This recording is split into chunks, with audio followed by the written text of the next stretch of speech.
Hello, great morning, guys. I am Kiran Mehta, and now we are going to start our English journey. Friends, આજના લેક્ચરની અંદર આપણે verb form discuss કરવાના છે. Verb ફોર્મની જરૂર ક્યાં પડે તો કે હવે કોઈ સેન્ટેન્સ ગુજરાતીમાં હોય જ્યારે પાછળ છા છે છું હોય, હતા હતી હતું હોય કે શ હોય તો આપણે ખ્યાલ આવે છે કે આ કયા ટેન્સનું સેન્ટેન્સ છે, પણ ક્યારેક ગુજરાતીમાં હોય. ફોર એક્ઝામ્પલ હું એમ કહું કે હું રોજ જમું છું તો તમને ખ્યાલ આવે કે આ કોઈને કોઈ વર્તમાન કાળ પ્રેઝન્ટ ટેન્સનું સેન્ટેન્સ છે. હું જમતી હતી એમ કહું તો એ કોઈ ભૂતકાળનું સેન્ટેન્સ છે, પાસ્ટ ટેન્સનું છે, એવો ખ્યાલ આવે. અને હું આવતીકાલે જમીશ એમ કહું તો ખ્યાલ આવે કે ભવિષ્યકાળનું એટલે કે ફ્યુચર ટેન્સનું સેન્ટેન્સ છે, પણ ક્યારેક ગુજરાતીમાં. પણ ઇંગ્લિશમાં જો ફોર એક્ઝામ્પલ હું આવું લખું તો આનું ઇંગ્લિશ સેન્ટેન્સનું ગુજરાતી જો કરવું હોય તમારે તો ત્યાં પ્રોબ્લેમ થાય છે. ક્યારે? જ્યારે વર્બના બધા ફોર્મ પરફેક્ટ રીતે આપણે આવડતા હોતા નથી. હવે મેં એમ લખ્યું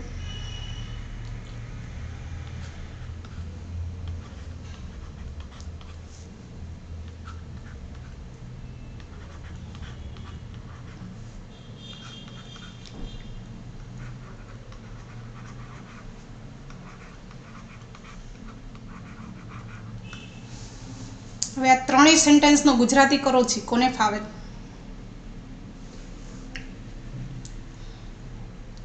આઈ ઈટ એનું ગુજરાતી શું થાય? આઈ એટ એનું ગુજરાતી શું થાય? અને આઈ ઈટન એનું ગુજરાતી શું થાય? તો ગાઈસ, આઈ ઈટ એનું ગુજરાતી થાય હું જમું છું.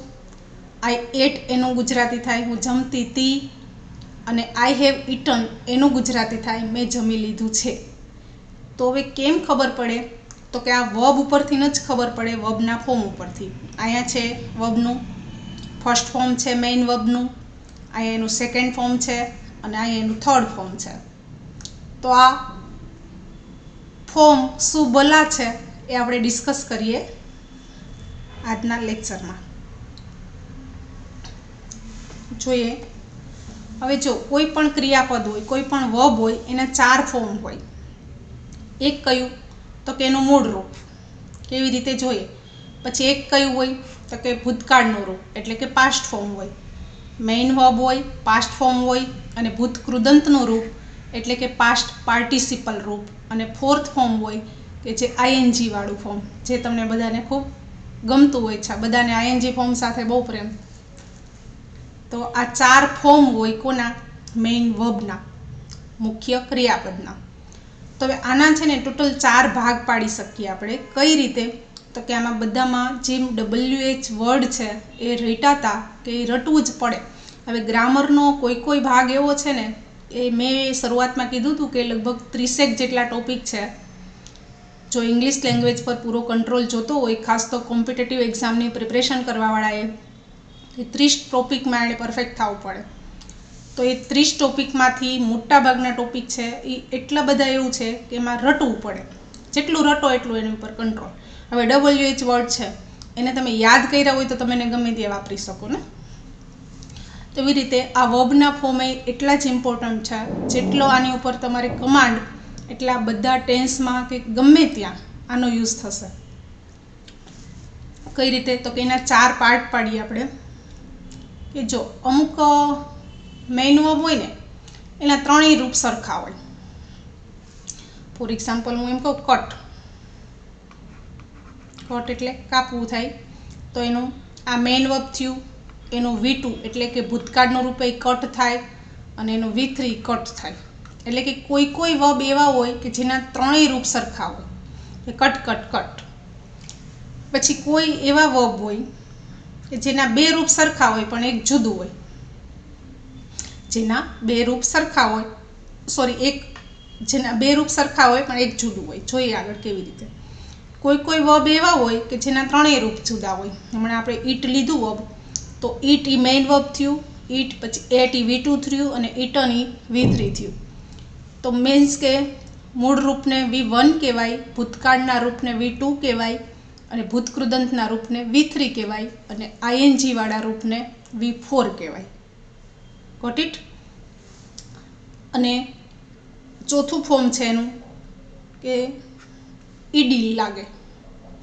મતલબ કહેવાનો મતલબ કે કોઈ વર્બ એવા હોય કે જેના ત્રણેય ફોર્મ જુદા હોય. ત્રણેય ફોર્મ એટલે V1 V2 V3. કોઈ વર્બ એવા હોય જેનું બે રૂપ સરખા હોય. કોઈ વર્બ એવા હોય કે જેના ત્રણેય જુદા હોય, ત્રણેય ફોર્મ જુદા હોય. અને આઈએનજીમાં તો કાંઈ પ્રોબ્લેમ નહીં, કે જે 4-5 રૂલ આપણે જોયા હતા પ્રેઝન્ટ કન્ટિન્યુઅસ ટેન્સમાં, કે આઈએનજી લગાડતી વખતે શું ધ્યાનમાં રાખવાનું. તો આ કેવી રીતે બને, તો કે એના એકદમ ક્લાસિફાઈ કરી અને થોડાક આપ્યા છે તમને. એનું પીડીએફ આપી શકત. પીડીએફમાં પ્રિન્ટ કઢાવીને મોટા ભાગે પડ્યું રહેતું હોય છે. એટલે આ રીતે આપ્યા તમને. જો મેક્ઝિમમ રોજના 5 કે 10 આ તમે કરશો તો એક વોકેબ્લરી બી થશે અને આના ઉપર કંટ્રોલ બી આવશે. ફોર એક્ઝામ્પલ આપણે જોયું કે એવા રૂપ કે જેના ત્રણેય સરખા હોય.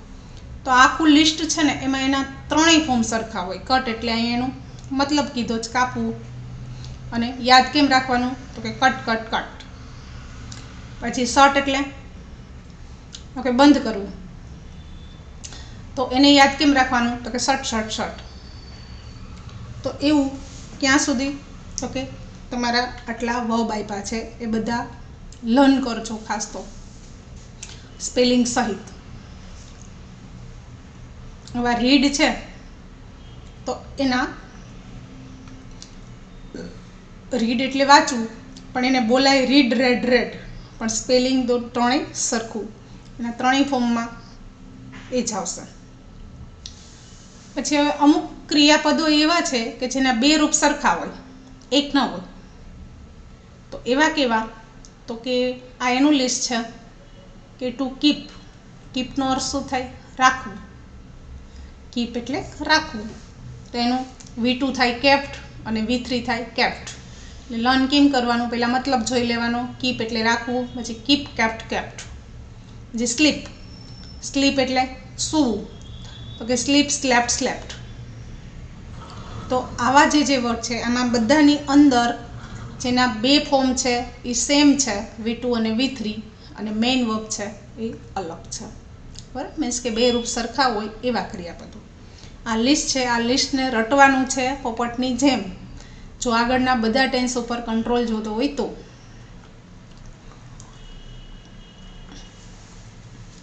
પછી કોઈ વર્ડ એવા છે, વર્બ એવા છે કે જેના ત્રણેય રૂપ જુદા હોય. ખાસ તો જ્યાં સ્ટુડન્ટ ફસાય છે એ મોસ્ટ ઓફ અહીંયા ફસાય છે, જો ન કર્યા હોય તો. હવે રન છે, રન એટલે દોડવું.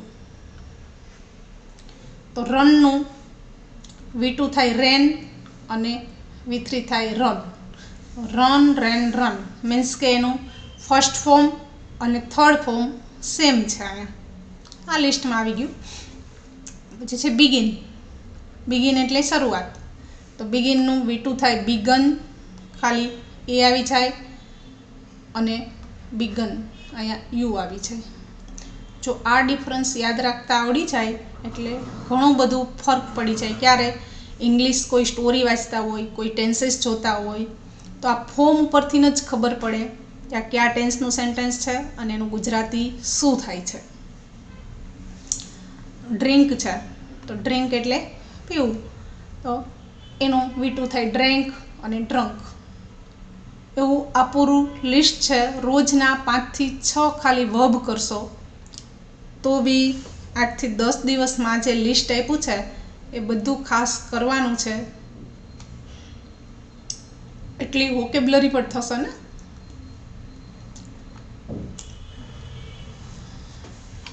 અને ફોર્થ પાર્ટ છે કે ઈડી ફોર્મ, કે જેની પાછળ ઈડી લાગી જાય ને એટલે એનું V2 અને V3 થઈ જાય. કઈ રીતે, તો કે અલાવ એટલે શું, કે અનુમતિ આપવી, કોઈને પરમિશન આપવી, તો એને અલાવ કહેવાય. તો અલાવને મારે એનું V2 બનાવવું હોય તો અલાઉડ, ઈડી ખાલી લાગી ગયું ઈડી. પછી બોરો છે, એને ઈડી. બોરો એટલે ઉધાર લેવું, એને ઈડી ઈડી V2 V3માં. હવે જો ખાસ જોવાનું ક્યાં, છેલ્લે ઈ આવતું હોય. અહીંયા ઈ હોય તો ઈ તો ઓલરેડી છે જ, તો શું ખાલી લગાડવાનું છે, ખાલી ડી. અહીંયા પાછું ઈડી નહીં લગાડવાનું, નકર તો ક્લોઝડ થઈ જશે. એટલે જ્યાં ઈ હોય ત્યાં ખાલી ડી આવે, બાકી બધે ઈડી આવે. કેર છે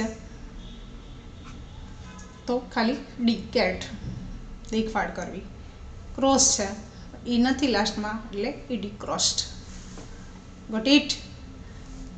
તો આટલા મારું કામ તો ખાલી સમજાવવાનું આટલું જ હતું, પણ જે આ લર્ન કરવાનું 1 વીક આની પાછળ પડી જાજો તો બહુ વધારે પડતું તમારો કંટ્રોલ આવી જશે બધા ટેન્સમાં. હવે જો આપણે શરૂઆતમાં જોયું હતું કે સિમ્પલ પ્રેઝન્ટ ટેન્સ જોયું, તો સિમ્પલ પ્રેઝન્ટ ટેન્સની અંદર વર્બનું કયું ફોર્મ આવ્યું?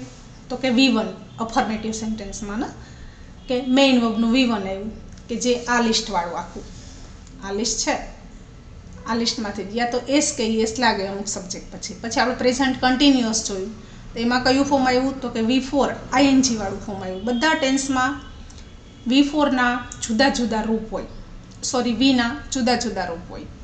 હવે આપણે પ્રેઝન્ટ પરફેક્ટ ટેન્સ શીખશું કે પૂર્ણ વર્તમાન કાળ, તો એમાં કયા ફોર્મ આવશે? V3 આવશે.